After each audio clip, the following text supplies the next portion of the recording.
Welcome, Nadine McNeil, all the way from Jamaica. I'm very pleased to be able to talk to you today about some of the wonderful work you're doing in yoga and diversity with your Universal Empress. I met you, or I admired you far with your articles on Elephant Journal, and I said, you're a force, and I want to talk to her. So thank you for being part of my series on yoga and diversity. So I'm excited all the way from sunny Jamaica, so that's fabulous. Wonderful. How are you? Hi, Diane. I'm good. Thank you for this wonderful opportunity. Sadly, today in Jamaica, it's not so sunny. In fact, it's cool by Jamaican standards. I'm sitting here with a blanket on my knees. Um, it is a joy to be here and to join this very important discussion. I'm glad that you reached out to me, and it's interesting because I had also seen your work on elephant, and I immediately sent it off to a fellow Canadian, Jamaican, West Indian friend of mine, Leslie Salmon Jones. So yeah, here I am. Here you are. It's amazing. I've been watching you, and I've been reading your blogs, and I've been looking at your interesting work. You really touched me about the importance of yoga, and I love that what you're doing in Jamaica. Can you tell me what brought you to yoga initially? Like, how were you introduced to it? Well, it's funny, as we know, when the teacher is ready, or rather when the student is ready, the teacher appears. I had been a fitness buff for years, working out in gyms, and I was living in Holland at the time, and I started to notice that I'd go to the gym, I would do a workout, I'd leave the gym, and it dawned on me that I was everywhere but at the gym, while I was there. And I began taking some Pilates classes working on the reformer. And then a friend of mine said to me, why don't you try yoga? And that sort of came around the time that I was also going through the breakdown of an engagement. Oh. And, so I went off to my first yoga class. And I remember in those early days, each time I was invited to go into a downward facing dog, I'd virtually go into a panic attack. Oh, wow. I was like, I don't want to do this. I can't do this. I'll never be good at this. Yeah. So that whole story came up. Yeah. And my involvement or my immersion in yoga really came, or I really got to deepen my practice when I was living in Southeast Asia, in Indonesia, where with Bali a stone's throw away, I was based in Jakarta, but with my job I traveled around the country. I was exposed to retreats at a fraction of what we pay here. And some of the greatest teachers came through, Bali, Shiva Ray, Rodney Yee. Wow. And interestingly enough, Bikram, when I lived in Jakarta, the only yoga studio that was available, that was accessible, was a Bikram Yoga studio down the street from my house. For about 4 years, I did Bikram about 5 times a week. And I remember the moment where in the Bikram practice, I started to have that same checkout that was happening in the gym. Okay. And so I then moved out of that and started to play a bit of Ashtanga, a bit of Kundalini, just opening myself up to the practice. Wonderful, wonderful. So what's the scene like in Jamaica for yoga?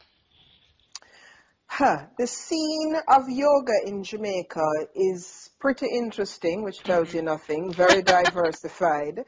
Is it? That's amazing. Very diversified. And interestingly enough, we have a ton of yoga retreats happening on this island. One fellow yogini, Chevy Cardosa, she's created a Facebook page, Yoga Jamaica, very comprehensive, brings you up to date of all of the teachers here.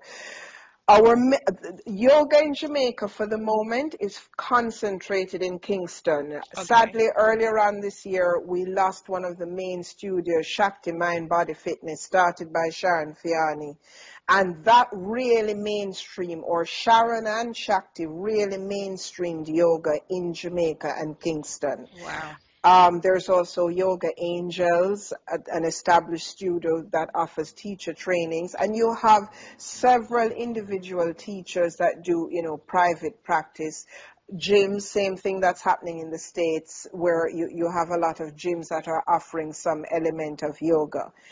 I personally have some resistance to that because my experience is that when you combine the two, the yoga gets compromised and we get Yeah, caught up in yeah, the physical. I agree. And yeah. So my yoga scene in Jamaica, as you know, is primarily in inner city communities, working downtown Kingston Hmm. with Rock Tower. Rock Tower is a resident art community. We've started regular community classes there once a week for the adults and the children, and the interest is growing. Nice. So yeah, that's a yoga scene in a nutshell in Jamaica. That's amazing. I was in Barbados back in April, and the yoga scene hasn't really developed there the same way it's developed in Jamaica. So I'm grateful to see diversity within your culture. And even when I was in Barbados, the majority of people who were doing yoga were not the West Indian or the Caribbean people. It was mostly the transplants, people from England, which is primarily where people are coming from who live in Barbados, who are not of Bayesian descent. So I'm excited to see that there's some diversity there. And I was looking at the Caribbean Yoga Conference, and the lineup for that is exquisite. It's really It well is. balanced. Men, women, people of color, everybody is represented there. So how I noticed that you're part of that. What are you offering at the yoga conference? Wow. Well, I'm really very excited. This is the second year that the Caribbean Yoga Conference, CYC, will be held in Montego Bay, Jamaica. Beautiful. And, just heartening to all of the points you raised, the motto of Jamaica is out of many, one people. So, with that in mind, we already have it in our DNA, as it were, to offer this very diverse conference.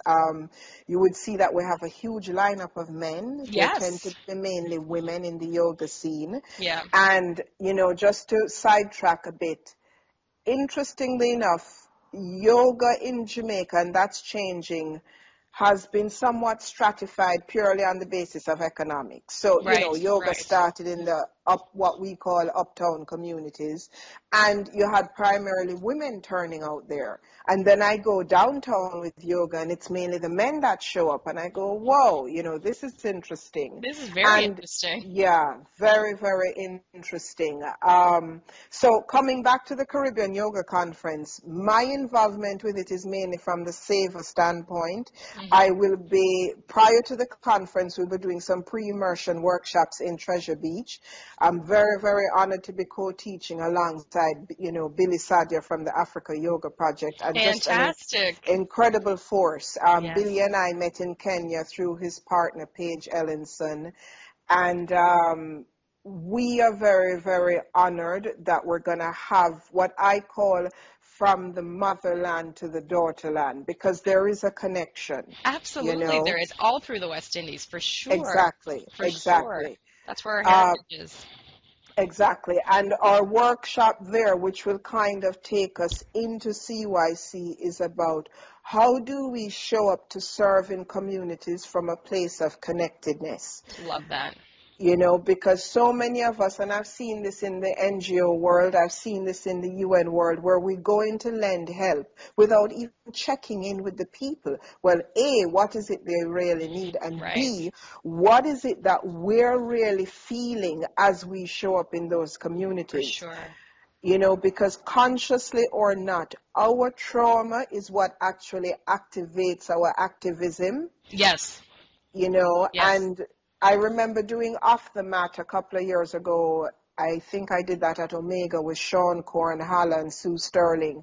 And one of the points they spoke about that really struck me and really resonated for me is that if I am not in touch with my own trauma, I show up in a vulnerable community, I get triggered, and then I'm a mess. Right. So, Right. so Yeah. I'm not able to be of service to the very people that I've set this intention of being of service to. That's an amazing point. I never thought of that. And also, I guess, also being culturally aware, going in there and setting aside what maybe some of our ingrained, I hate to use prejudices, but ideas are, and serving them from a place that's connected. That makes total sense. Absolutely. And Total sense. interestingly, going back to one of your earlier questions, how did I find yoga or how did yoga find me? There was a particular time when I was working under immense pressure responding to earthquakes in Mm, Indonesia. and I started to experience what were panic attacks. I didn't know that was what they were at the time. And, I remember being sent to a million doctors, and I happened to have met this wonderful Australian doctor who looked at me and he said, "Tell me something. When was the last time you had a holiday?" And I couldn't Mm. really. And he says to me, "I want you to take 3 weeks and go off to Wow. Bali and do absolutely nothing. And when you're done, come back and see me." Wow. I What? managed 2 weeks. Perfect. So as I was saying, you know, being in Indonesia and dealing with, right, so this doctor, he said to me, "I want you to go ahead and take some time off and come back and see me in 3 weeks." I managed to. And during that time, I actually worked with a yoga friend of mine doing a tremendous amount of breath work. Okay. Wonderful. Lots of pranayama, Yeah. and both within myself as well as when I go out and do work. I use a fair bit of pranayama, and that the breath work has been what's been most impactful in vulnerable communities. That's wonderful. So you go into these communities and you focus primarily on doing pranayama with them, and that's really changed Yes, the traumatic situations for them or helped them deal with it more effectively. exactly, exactly. Wonderful. And I mean, you ask everyone at the end of a class, "Well, how do you feel?" And everyone comes out and says that they feel calmer, they Oh, feel relaxed, nice. That's perfect. That's awesome. which is just incredible. The other point I wanted to touch on, and it's, as we talk about yoga and diversity, and you and I Hmm. shared about this, because initially I had some resistance to that. And part of that comes from spending most of my time working in white, male dominated work environments. Sure. Hmm. And so yoga was kind of my refuge, for lack of a better word. Hmm. So when I started to see stuff showing up about yoga and diversity, and I was like, do I really want to bring this into my practice? Because am I not perpetuating the very thing that I'm trying to move away from? Exactly. I know. You That's a know, tough one. Yeah.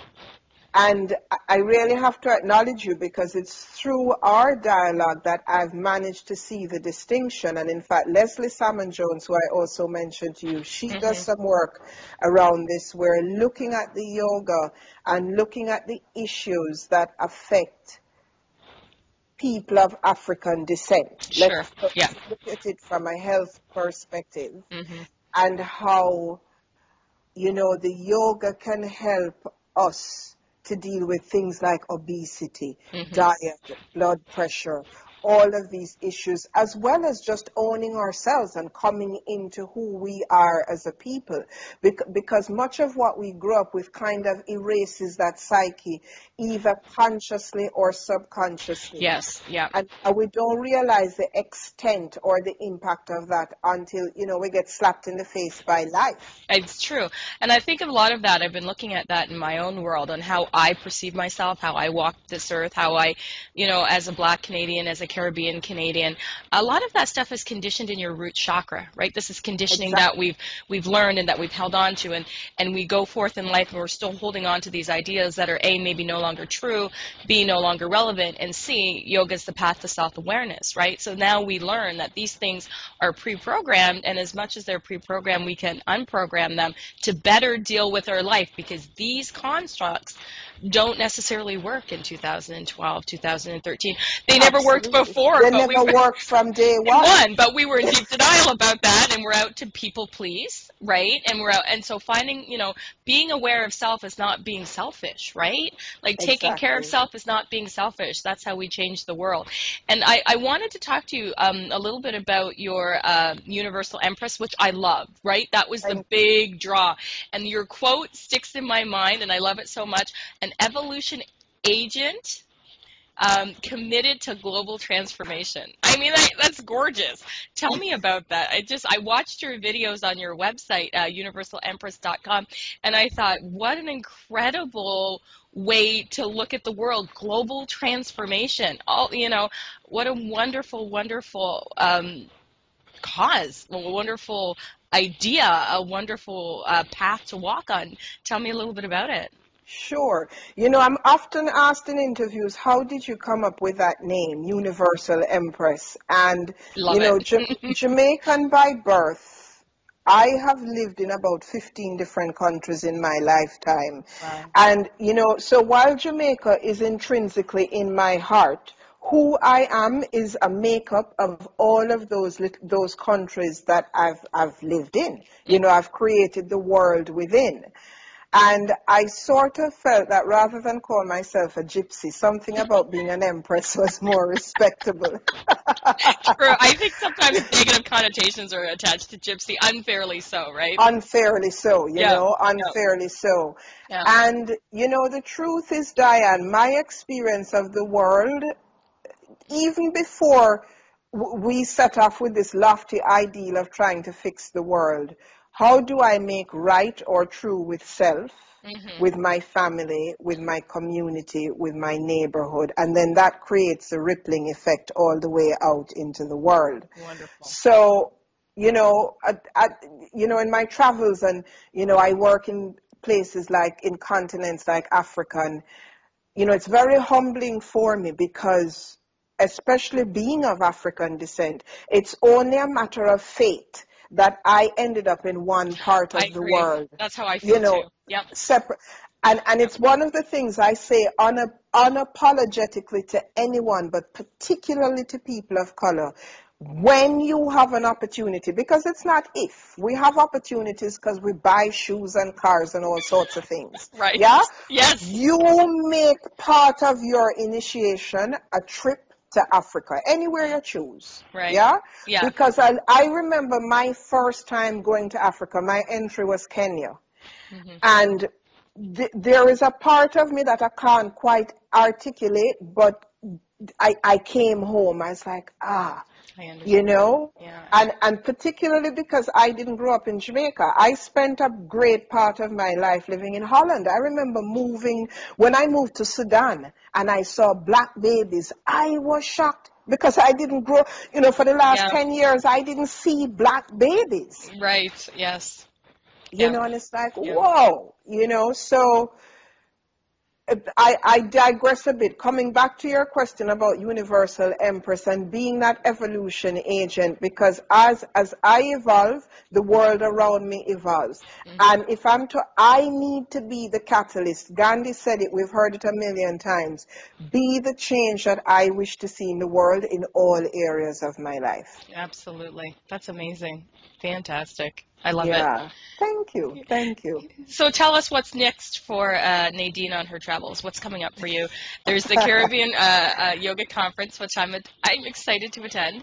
And what else?